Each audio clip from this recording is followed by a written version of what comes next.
Il-ħadd it-tajjeb.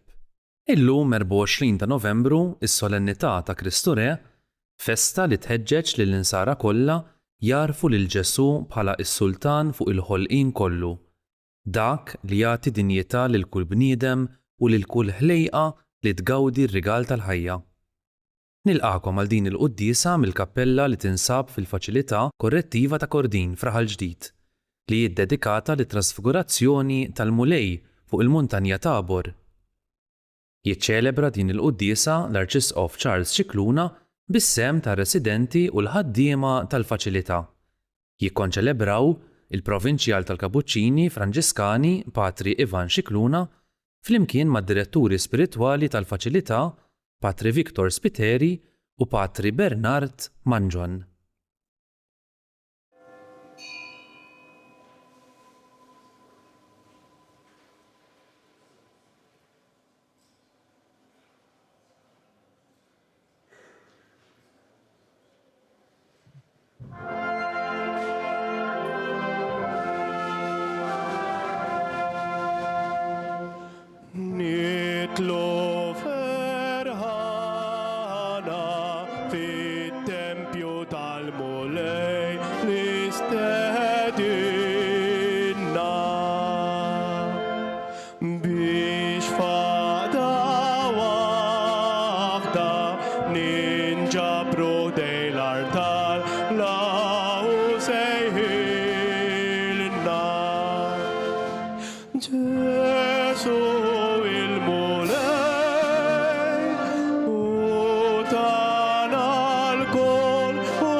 Fl-isem tal-Missier u tal-Iben u tal-Ispiritu Santu. Amen.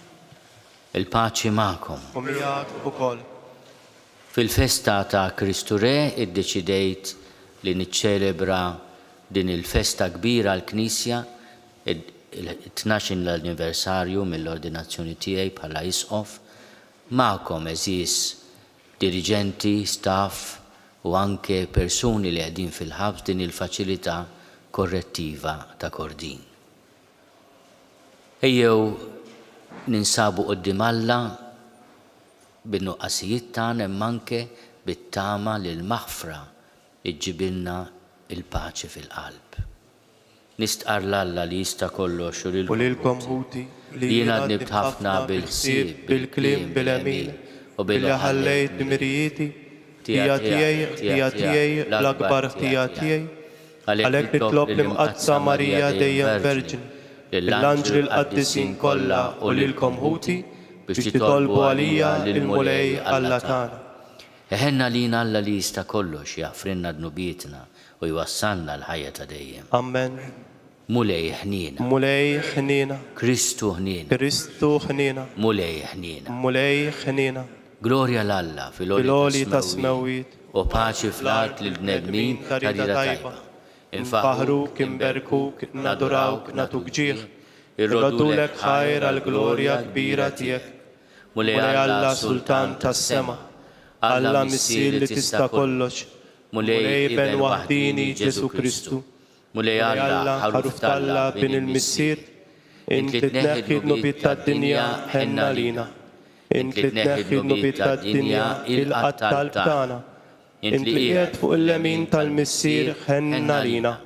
għaliex inti waħdek qaddis, inti waħdek mulej, inti waħdek il-għoli ta' Ġesu Kristu, mal-Ispiritu Santu, bil-glorja tal-Missier Alla. Amen.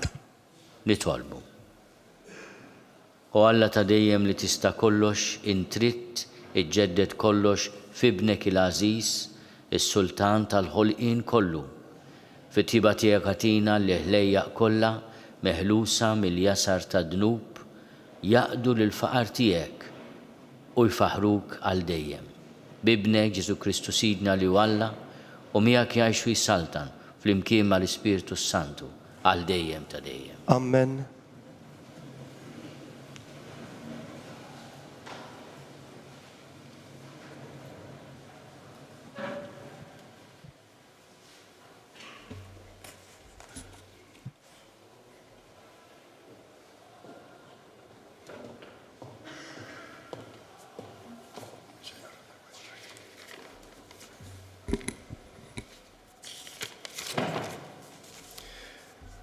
L-ewwel qari mill-ktieb tal-Profeta Danjel. Bil-lejl derli qiegħed nara bħal bnien il-bniedem ġej misħab tas-sema li baqa' sejjer saħxieħ fl-omor u resqu qudiemu u taw ħakma ġieħ u saltna biex lilu jaqdi kull ġens u l-poplu u l-sien. Ħakmiet u ħakma għal dejjem li ma tgħaddix u s-saltna ma tinqeritx. Il-kelma tal-mulej. Inroddu ħajr il-Alla. Sam responsoljali. Il-mulej jisaltan, il-kobor il-libbes. Flimkien, il-mulej jisaltan, il-kobor il-libbes. Il-mulej jisaltan, il-kobor libbes. Libbes il-mulej u tħazzem bil-qawwa. Flimkien, il-mulej jisaltan, il-kobor il-libbes. Żomm sħiħ, id-dinja qatt ma titħarrek. Imwaqqaf fit-tron tiegħek, fis-sod minn dejjem ta' dejjem int. Flimkien, il-mulej jissaltan il-kobbor libbes. Il-kmandamenti tiegħek ma ta' min joqogħdu fuqhom. Id-dusija ta' darek tixraq mulej. Sakemm it-tul ta' żmien. Flimkien il-mulej jissaltan il-kobbor libbes.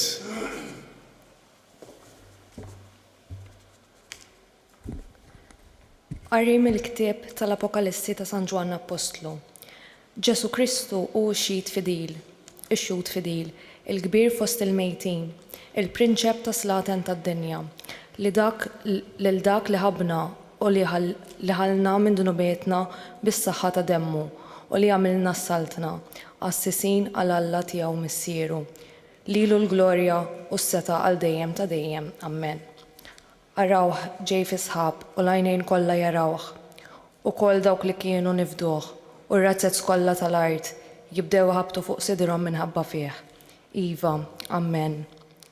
Jiena huwa l-Alfa u l-Omega, jgħid il-mulej Alla, li hu u li kien u li għad irid jiġi, dak li jista' kollox. Il-kelma tal-mulej. Inroddu ħajr il-Alla.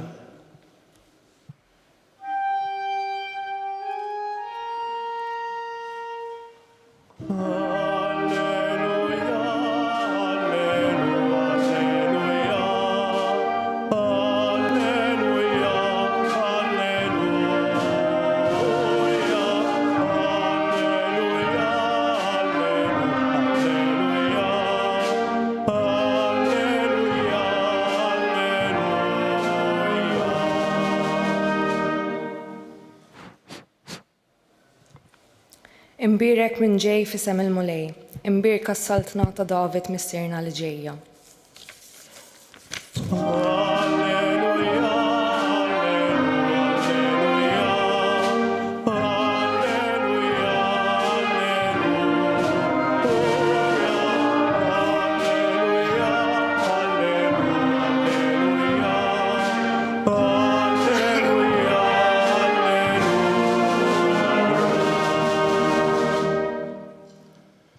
Il-mulej magħkom. U miegħek ukoll.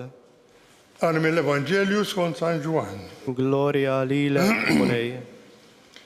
Dak iż-żmien Pilatu sejjaħ lil Ġesu u qallu insultant tal-Lut. Ġesu wieġeb dan int qed tgħidu int minn moħħok. Jew kienu oħrajn li qalulek fuq dan fuqi. Pilatu wieġeb mela jilludi kienu l-poplu tiegħek u l-qassisin il-kbar li tawk fidejja, x'għamilt? Ġesu wieġeb, is-salda tiegħi mhix ta' din id-dinja, li kieku saldnati kienet ta' din id-dinja, l-asses tiegħi kienu jiġġieldu biex ma ninatax fil-lidejn il-lut, imma ta' bilħaq saltnati mhix taw. Pilatu qallu mela sultan. U Ġesu jieġeb, int qed tgħidu, jien sultan. Jien għalhekk twelidt u għalhekk ġejt fid-dinja biex nixhed għall-verità. U kull min iħobb il-verità jisma' leħni. Il-kelma tal-mulej. it-tifħir lilek Kristu.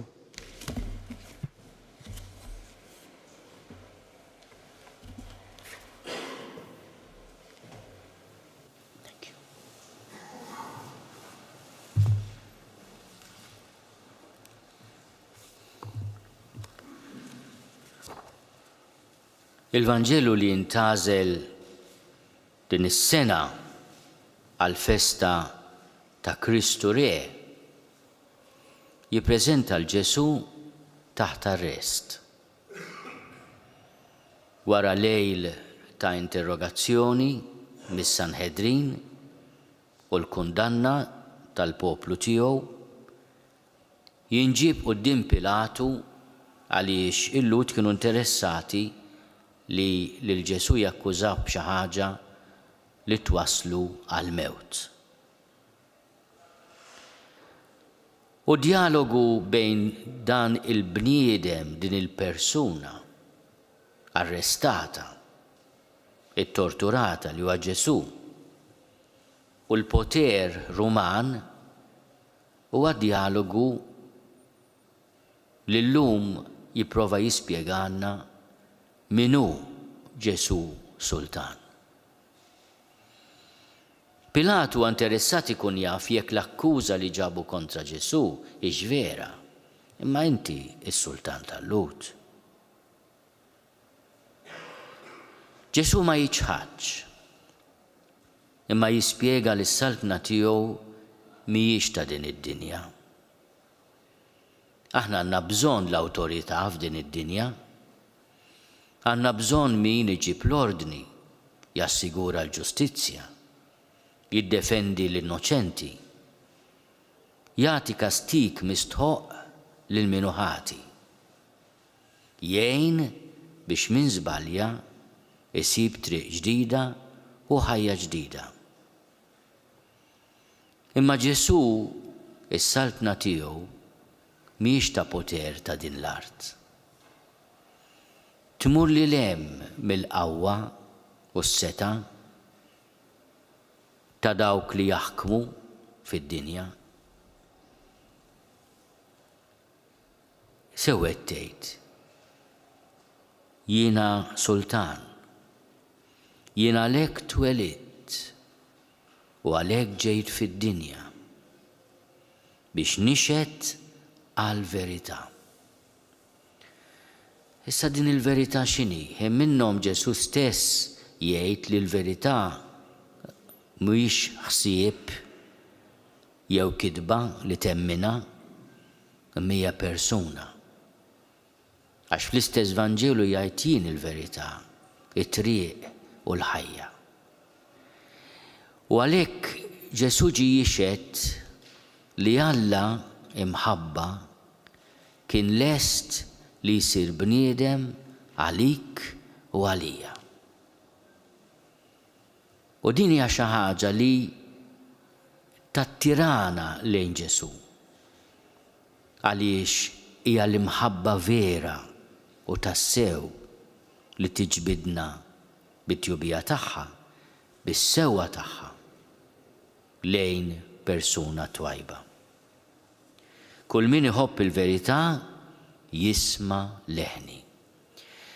Illum niftakru fil-kelma li l-Missier qal fuq Ġesu fuq il-muntanja Tabor meta Ġesu der fil-glorja. Illum qegħdin narawh umiljat il-Ġesu. Imma meta Ġesu quddiem 3 dixxipli magħżula tbiddel u sar kollu dija, kollu dawl. Deru miegħhom Mosew Elija.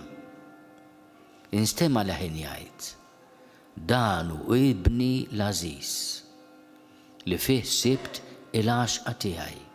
Isimgħu lilu. Din il-kappella għaw kwadru sabiħ tat-trasfigurazzjoni tal-mulej. U f'dak il-moment il-missier tana parir isimgħu leħen ibni. U Ġesu llum stess jgħid għalkemm mhumiex fil-glorja tiegħu imma qiegħed fl-umiljazzjoni tiegħu.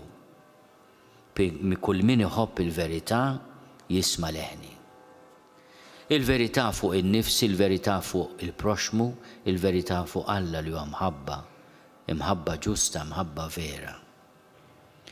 Ejjew illum nitolbu l-mulej, sultan tal-qalb tagħna, li jiġbidna lejh u li nisimgħu leħnu. Il-kelma ta' Ġesu anke meta ċċanfarni hija kelma ta' verità li tagħmilli l-ġid. Hija kelma ta' mħabba li tridni nkun persuna aħjar.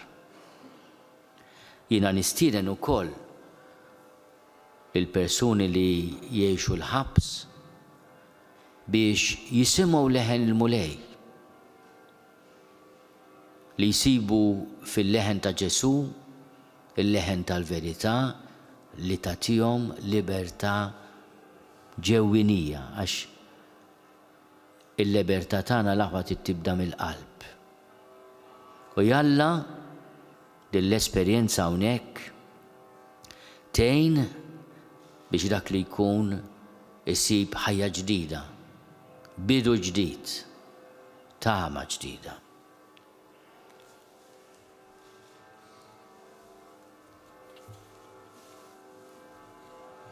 Jiena nemmen f'Alla wieħed il-missier li jista' kollox, li ħalaq is-sema u l-art, dak kollu li jidher u dak li ma jidhirx. U f'mulej wieħed Ġesu Kristu ibn waħdini ta' Alla, imnissel minn missier qabel kull żmien. Alla minn Alla, dawl minn dawl, Alla veru minn Alla veru, imnissel mhux magħmul, natura waħda mal-missier u bih sar kollox. Niżel mis-smewiet għalina l-bnedmin u għall-fidwa tagħna u ħal-ġisem bis-seta tal-Ispirtu Santu minn Marija Verġni u sar bniedem. Salbuh għalina, bata taħt Ponzju Pilatu, miet u difnuh, u fit-tielet jum qam minn bejn l-imwiet skont il-kodba mqazza. U tela s-sema u qiegħed fuq il-lemin tal-missier. U għandu jerġa' jiġi bil-glorja biex jagħmel ħaq mill-ħajjin u mill-mejtin. U s-saltna tiegħu ma jkollix tmiem. U fl-Ispirtu Santu mulej li jagħti l-ħajja li ġej mill-missier u mill-liben, li jum mweġġa fl-imkien mal-missier u mal-liben u li tkellem f'omm il-profeti. U fi knisja waħda qaddisa, kattolika, apostolika, nistqarma mudija waħda l-maħfra ta' dnubiet u nistenna l-qawma mill-imwiet u l-ħajja ta' żmien li ġej. Amen. Ħuti ejjew nitolbu lis-Sultan tal-Paċi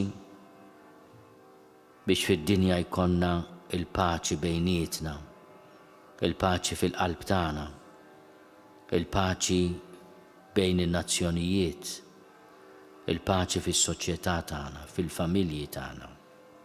Nitolbu. Nitolbuk mulej għal persuni kollha fil-ħabsijiet fid-dinja kollha biex ikollhom sens kbir ta' paċi u ma jiltaqgħu ma' Ġesu li huwa imħabba, maħfra u verità. Nitolbu. Kull min jagħti servizz f'din il-faċilità korrettiva għandu responsabilità kbira. Nitolbu ħafna għal kap eżekuttiv, għal dirigenti kollha, l-istaff kollu biex waqt li jeżerċitaw disċiplina jiftakru li qed jitrattaw ma' persuni. Nitolbu. Nitolbu għas-soċjetà tagħna biex qatt ma tibża tirrealizza li Ġesu mhux interessat joħdilna il-libertà tagħna imma jagħtihilna imġedda. Nitolbu. Aħna noqorbu lejn il-tmiem tax-xahar ta' Novembru. Ejjew niftakru fil-mejtin eżis kollha tagħna biex jalmulejja tihom il-mistrieħ ta' dejjem. Nitolbu. Nitlobkom titolbu għalija llum nagħlaq 12-il sena ordnat isqof. Nitolbu biex jiena nkun rajs kont il-qalb ta' Ġesu. Nitolbu. Ejjew inselmu lil Marija, il-mama ta' Ġesu. Slim għalik Marija, bil-grazzja mimlija il-mulej miegħek. Imbirka inti fost in-nisa, imbirek il-frott tal-ġuf tiegħek Ġesu. Qaddisa Marija Omm Alla, itlob għalina mid-inbin, issa u fis-sija tal-mewt tagħna. Amen.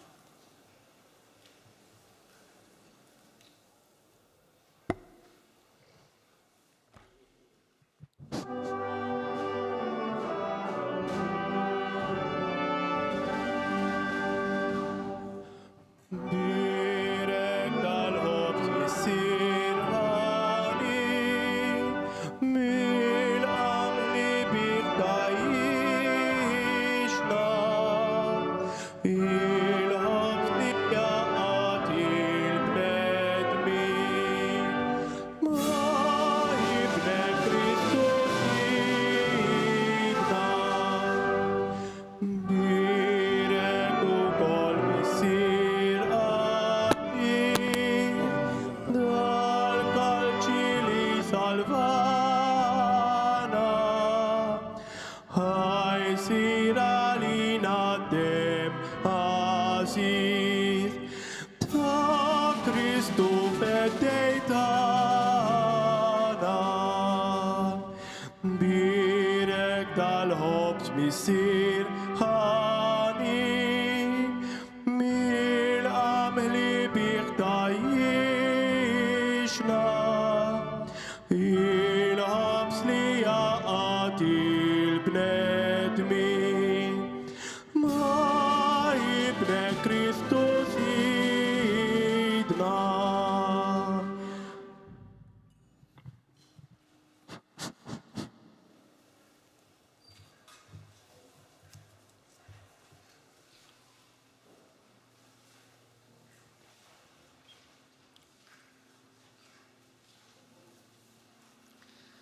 Itolbu ħuti biex is-sagrifiċċju tiegħi u tagħkom ikun joġob lil Alla l-Missier li jista' kollox.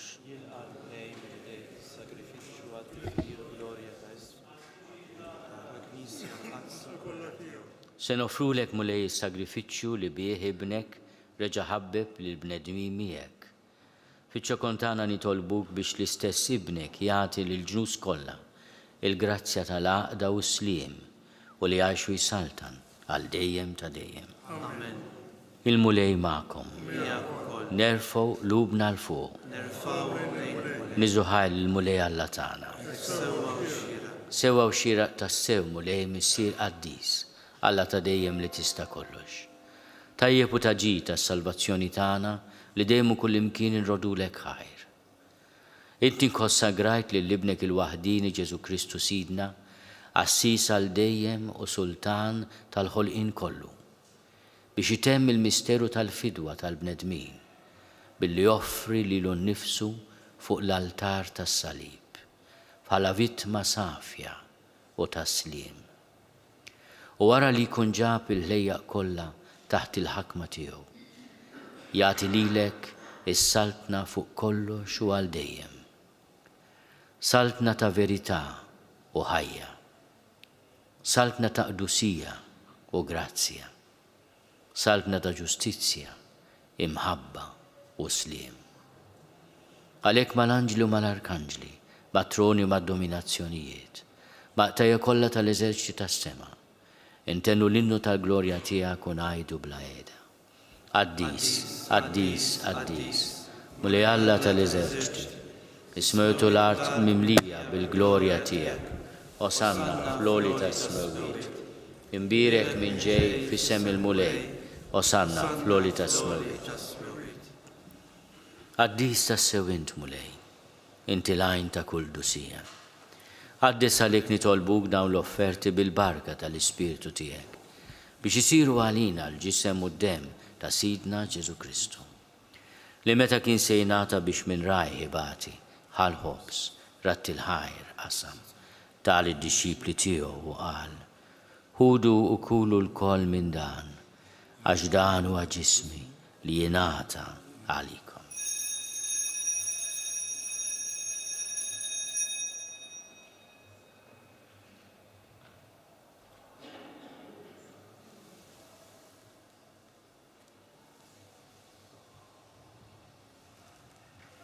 Ekku kol wara l-ikla ħal-kalċi reġerat il-ħajr, tal id-disċipli tiegħu u qal, ħudu u ixorbu minnu l-koll, għax dan huwa l-kalċi ta' demmi tal-patt il-ġdid li jibqa' għal dejjem. Id-dem li jixxeret għalikom u għal-bnedmin kollha għal-maħfra ta' dnubiet. Għamlu dan tifkira tiegħi.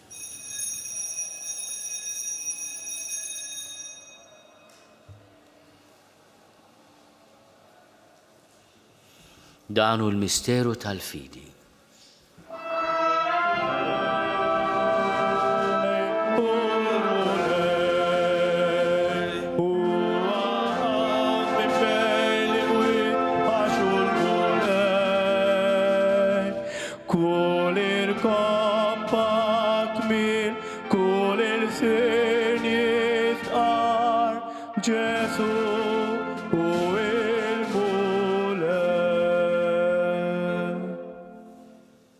Għalhekk aħna nagħmlu dan tifkira tal-mewt u l-qawmien ta' Sidna Ġesu Kristu.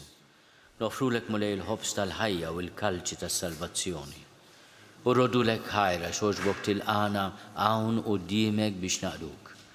U miċ-ċokontana nitolbu li l-Ispirtu Santu jaqadna f'ġisem wieħed, lilna li nieħdu sehem il-ġisem u d-dem ta' Kristu. Ftakar mulej fil-Knisja tiegħek imxerda mad-dinja kollha. Wettaqa fl-imħabba fl-imkien mal-Papa Franġisku, miegħi għaddej tiegħek mingħajr ma jistħoli, mal-Isqof Joseph li qed jgħinni, mal-Isqof Anton u mal-Ministri tiegħek kollha.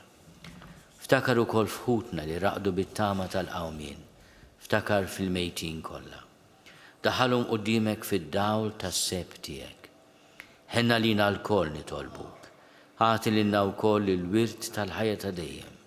Flimkien mal-Verġni Mqazzom Malla Marija, mal-Arus tagħha San Ġusepp, mal-Apostli u l-Qaddisin kollha li jgħixu fil-ħbiberija tiegħek sa mill-bidu tad-dinja.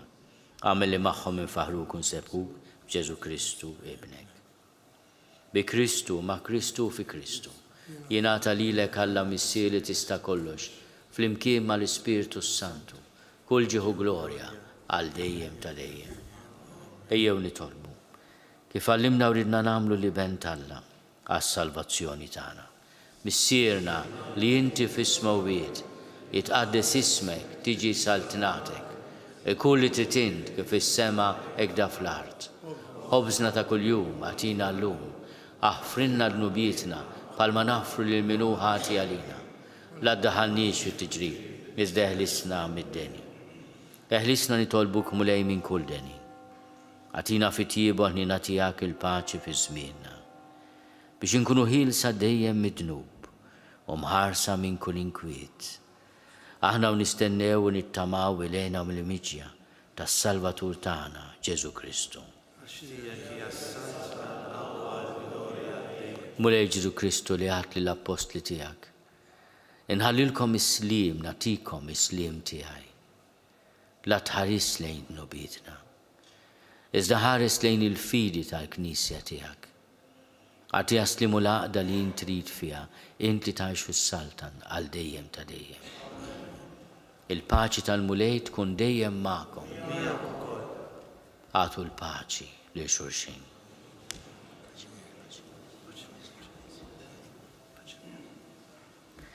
il-ġisem flimkien mad-dem ta' Sidna Ġesu Kristu ikunu jiswew lilna li se nitqarbnu bihom għal ħajja ta' dejjem.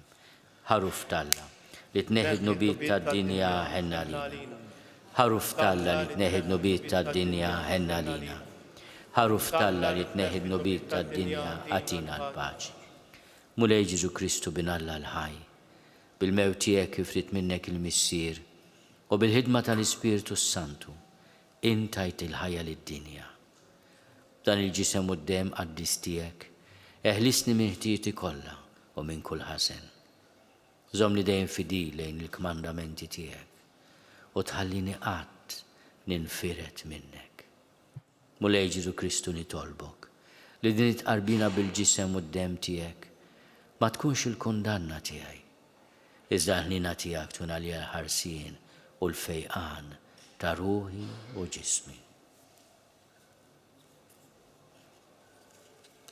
Danu l-ħaruf Talla, danu li neħidnu bit tad-dinja. Ħenjin dawk li huma mistiedna l-ikla tal-ħaruf. Mulej ma jistoqlix li tidħol taħt is-saqaf tiegħi, iżda biss kelma waħda u ruħi tkun infejħa.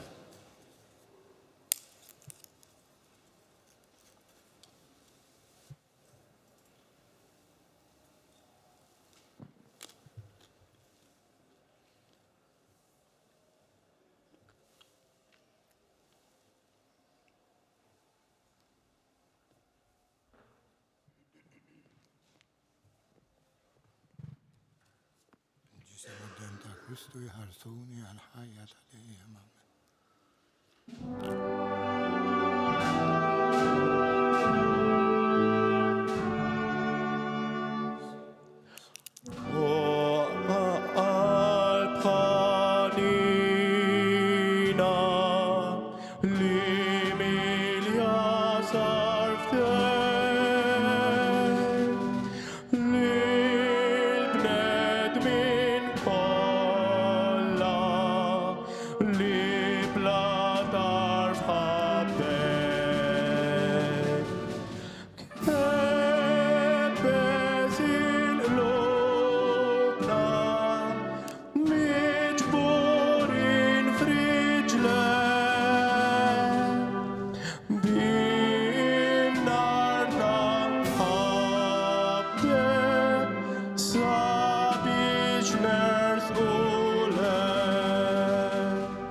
Nitolbu.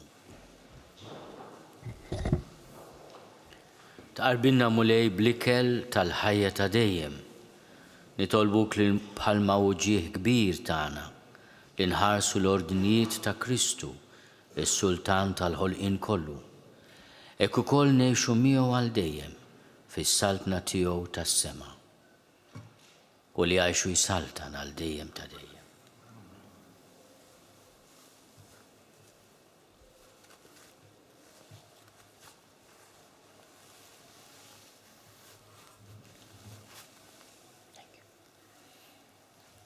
Nixtieq nirringrazzja ħafna lill-awtoritajiet tal-faċilità korrettiva ta' Kordin li laqgħuna hawnhekk. Insellem lil persuni kollha li jgħixu fil-ħabs, li jaħdmu fil-ħabs. U anke l-familji tagħkom. Anke l-familji tagħkom. U nixtieq ukoll permezz ta' TVM li nirringrazzjahom ħafna tal-li waslu trasmissjoni ta' din qudiesa, nagħmel appell lill poplu tagħna b'mod speċjali lill morda u l-anzjani jitolbu għalija dan l-anniversarju li għal 12 sena bħala ISOF. Il-mulej magħkom. Iberikkom Alla li jista' kollox, il-Missier u l-Iben u l-Ispirtu Santu. Morru fil-paċi ta' Kristu.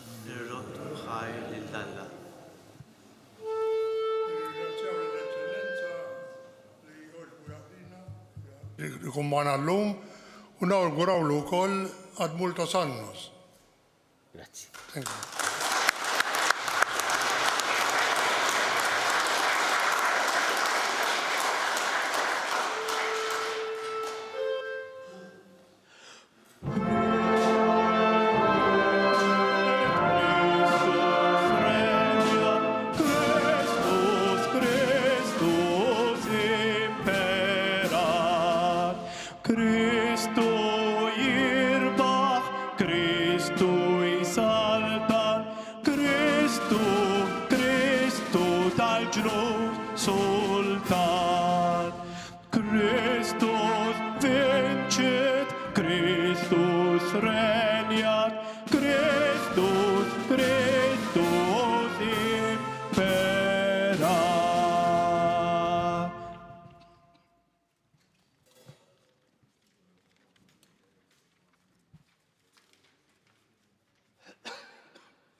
Ikun infaħar Ġesu Kristu, dejjem